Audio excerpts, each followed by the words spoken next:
Hey guys, Augie here, give me some Lost Ark, and today I'm going to talk to you guys about 10 things that you might not know about Lost Ark, just little quality of life things to help you guys out. Shout out to today's sponsor. We are sponsored by Blazing Boost for this video, and they do offer many services and help with the Abyss Dungeon, Guardian raids, leveling, even doing the Argos raid, and most recently, even doing the Legion Voltan raid. There's many different options you can choose from, how you want it to do fast, and then also they have many good reviews over on Trustpilot if you go check them out over there. And if you apply my code AugieSaint, you do get a discount on all the services. So go ahead and check them out, guys, and thank you so much for sponsoring this video. So first and foremost, let's start out with the inventory. So to access your inventory, you press I obviously, and then there's your inventory. Now there's a lot of little things about the inventory that a lot of people don't know. For example, stacking things. If you hold shift and you left click, you can actually break down stacks and make them bigger or smaller, whatever like that. Move them across, and then you can add the stacks again. And then items as well, like the engraving books, if you use them, if you right click them, normally it uses one at a time. But see, I have 9 there. If I hold in Alt and then I right click on it, I can actually use all of them at the same time.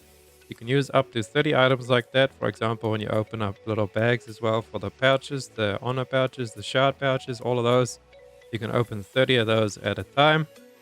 And then another thing with inventory, if you hold in control and you right click on your pet, you go over to pet functions, you can access your bank over here. And there's your roster storage, and then you can just trade and transfer stuff all the way around there. And as well, you have a pet inventory which can hold up to 40 things. If you want to move something over to the pet inventory really easily, just hold in control and then left click it, and it'll move it straight on over to the pet inventory.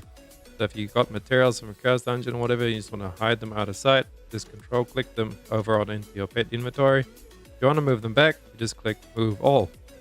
Number 2, we're actually going to move over to something that kind of involves the inventory, is preset items. So say now I just got this new necklace, went through a whole, you did a chaos dungeon, you got a new necklace or something, you equip it, and then obviously you want to dismantle this. But if you do have a lot of things and you try and dismantle this, what happens? It pops up and it says you can't dismantle it because it's part of a preset. So all you do then, okay, you close it, just go here to rename preset. I always just put QWE because it's really easy to hit. Whatever you want, you can just rename it. You can even just put 1. And then now you've equipped everything, so that is unequipped from your preset. So if we go and do it now, dismantle it, and there we go. It is this gone from the preset. Or what you could also do is just save everything on that preset, and you go over to the second preset, so it just unequips everything, and you just go back to the first preset to make sure that it's got the stats and the new item you wanted, and then you can dismantle without any problems. And then also if you're trying to sell stuff on the market, sometimes it'll also say the same thing about the preset, just do exactly the same thing like that, equip everything and then rename the preset, and then once you rename it, it actually saves it again.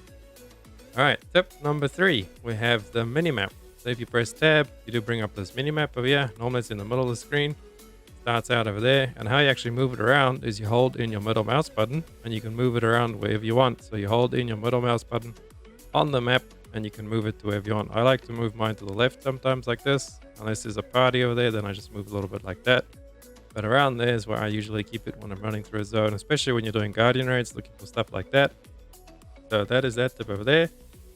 Tip number 4 I have for you guys is to actually force widescreen mode. So if we come on over to our settings, we go over to video and then force 21.9 aspect ratio. So let me show you guys what it looks like without the aspect ratio. See, the game is huge. This is on 2K display right now. So this is what I play on 2K. There's my settings over there. But as you can see, for an example, just look how big and distorted everything kind of is, unless you really want to play like this, but you will be missing out a lot on the side of the screen. So for example, we'll see that box over there, or we'll just go so that box is like on the point of our view. So you see the box right over there. And let's go to settings again, and then you force widescreen, so 21.9, apply. Look how much further I can see past the box. That whole area has become available to me. Same over here. So when you're doing guardian raids, and especially if you're doing PvP, pretty much everybody that's competitive about PvP will be using this. So they'll see a lot more on the left and the right. You just see a lot more. So you can actually see players from, like if you go up and down, you can see players a lot easier and faster, and it's quicker to react to whatever they're going to do. And just guardian raids, dungeons, anything you really run, you just see a whole lot more if you force the aspect ratio. I know it does look a bit weird with the black up on top and the bottom, but eventually you get used to it, and then it's actually so much more beneficial. You can just see so much more. Okay, so tip number 5. What I have for you guys over here is to actually mark things. If you hold in control and then you click and you hold in your click, you see you can actually move and select one of these things. So you can mark things in the raid. If you see something like that, quite often we use this one to ping for mechanics, or if something bad is about to happen, you can watch out for danger. Or if you go down, you can actually call for help. So it's just really nice to ping, and it shows up on the mini-map. So as well, if you go into Guardian raids and looking for something, if you all split up and you find the Guardian, just ping like that so everybody knows where the Guardian is at. And then obviously there's a mechanic coming up, so everyone's got to run away, so you want to hit watch out. And a big thing this is also really useful is if you play support. So if you play Bard mainly, they have a lot of AoEs that they place on the ground, especially their not their awakening, but their big heal, like a big round circle, desperate salvation, whatever it's called. You want to ping it so that people can actually know that that's where your heal will be, because a lot of people have their settings turned off where they cannot see other players' abilities, and that kind of ties into this tip.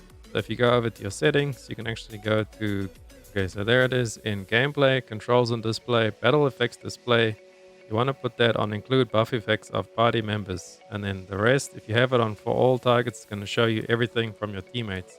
Going to show you just everything that they cast, so you can't really see anything. If you have it on this, display buff effects of party members, it will only show your abilities, obviously, and then it will show your party's abilities like bards and paladins and stuff with all their heals, and just buffs from anybody else. So as well, the buffs from War Dancer and those kind of things, you'll still see those. But the rest of the skills you won't see, so it's really useful just to declutter the screen so you can actually see what's going on. And then we move on to tip number 6. Now for this, I don't really have any footage for you guys, but pretty much when you are running a Chaos Gate, you guys know what all the Chaos Gates are. It's where you get your rift pieces and your map. There is one right at the end where you get to the second to last boss, and then instead of running across to the last boss, there's actually a portal that spawns on the second to last boss when you kill it. To actually just portal you straight to the boss. So I thought that was a little useful tip for you guys, just to save you the 20 seconds of actually walking over and to actually just take the portal in the Chaos Gate. So next time you're in the Chaos Gate, have a look out for that. Tip number 7, we have about engravings. So if you actually click engravings, you can bring up the page and you can see them all. And what you can do here that a lot of people don't know about is to actually favorite engravings. So you can favorite all the ones you want to actually track. Or if you go down a little bit and you know there's good ones that you want to keep track of on things, but you can't remember exactly what they do, you just hit favorites. So now you favorite them all, and you can just view favorites like that and see all the ones you're trying to go after. Not really going after that one, but yeah. So it's just a nice way to keep track of all the engravings, especially if you're buying books or you get a ring, accessories, whatever. And then another thing I want to let you guys know about engravings is you can use 2 engravings, the same engravings, to get level 1, 2, or 3, depending on the level of the engraving. So for example, when you make alts, it's really good to just get your... A lot of characters need their, what do you call it, a specific engraving to them, their class engraving, to actually make them work really well. Like Mayhem, for example. So you go ahead and equip Mayhem. You see we do have the blue version of Mayhem. So we got level 9, actually that's the purple version. We do get 9 nodes, so we don't quite hit tier 3 on Mayhem. But what we can do is we just bring it down and we equip it again. And now we have level 3 Mayhem. It is a lot over, but if you're just getting this alt up, this older might just hit tier 3. It's a big, huge help, especially in tier 1 as well. If you do have the engraving at level, even if you have it at level 9, then you can just equip it twice, and now you have level 3 of your engraving. So Paladin, Berserker, pretty much Igniter Sork, Reflux Sork, all the Deathblade, Surge Blade, Remaining Energy, all the classes, they need a lot of their actual engravings to actually work well. So that's that about engravings. Let's move on to the next one. Number 8, I have another one for you guys in the gameplay controls and display settings. And if you actually scroll down, so you go to controls and display, scroll down a little bit, you will get the attack direction indicator. So this, you can actually change the color of the frontal and the back attacks. So for example, frontal, we're going to make red so that we know to avoid the front. Obviously, there's not many classes that go on the front except the Gun Lancer. And then the back attack indicator color, we'll make that green because that's where we'll be on most back attack classes. Hit apply, and there you go. So now the bosses will have the red in the front and green on the back. You can change it to whatever color suits you, but that's just how I like to do it. And moving on to tip number 9, we actually have this new quality of life being added for us recently. If you hit Alt Q, it brings up this little integrated dungeon thing that's very useful. You can use this from pretty much any place. There's some specific islands where you can't actually use Guardian Raids or something like that, or the Chaos Dungeons, but most places you can use this out in the world. Here right now I'm just standing in Shire somewhere. So we can access all our chaos things from here. If we go back, we can actually get the guardian raids. We can find a party. You can do really anything from this menu except for boss rush, cube, and those kind of activities. You need to go to town still.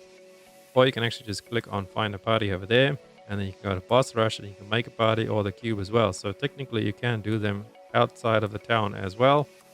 And there is everything there as well. Boss raids, boss dungeon, challenge guardian raid, the legion raids. Everything you need is over there on Alt Q, so you don't actually have to go back to town for pretty much nothing except honing, really. So that's a nice little thing just to keep in mind. And then last but not least, we have the quest, what do you call this, task tracker over here that I want to show you guys. This has also been recently added. You have to set this up on all your characters. By default, nothing is set up. So you click the little cog, and then you click over there, daily tasks. If you select the box at the top, it's going to put all of them, or you can just choose individual ones that you want. But since I like to track the daily stuff on most of my alts, I will track that. And then when I go to the weekly stuff, the only thing I really try and do on these are like my lower tier alts, is just the abyssal dungeons for the card packs. Obviously later on, once we get more alts into tier 3 and more alts actually doing legion raids, you can go ahead and activate the legion raid tracker, abyss raid, all that kind of stuff. But for now, that's just what I'm using on most of my alts. And then for example, if I come to my bard alt, go to switch character, bard, and then she has one over there as well that you have to set them up all individually. For her, I would actually do the abyss raid as well, since she can do Argos phase 1 and then legion raid once you can actually do it. So apply it like that, and there you go. You can see what you've done. Now these bars here, I'll show you are rested, and then on the right, we'll show you if you actually have any uses left. So 3 out of 3. I haven't done anything on my bard today. I still have my 100 aura of resonance for chaos dungeon. Guardian raid, I've done nothing today. And then weekly tasks over there, they'll show you how much out of how much you have left. So obviously I can do one Argos, one abyss raid, because that is Argos, and all of that stuff is still available. But those two I have actually done this week, so you can see they are not available. And that's pretty much all there is to it, guys. If there's anything I missed or anything you guys can think of that I might not know, or anybody else, leave it down in the comments. I'd really like to see all the little tips and tricks you guys have. And thank you so much for watching. If you like this video, please drop a like and a sub. It helps me out so much. And I'll catch you guys on the next one. Hogi-san out. Run free and dive into the sky. Hear the wind crying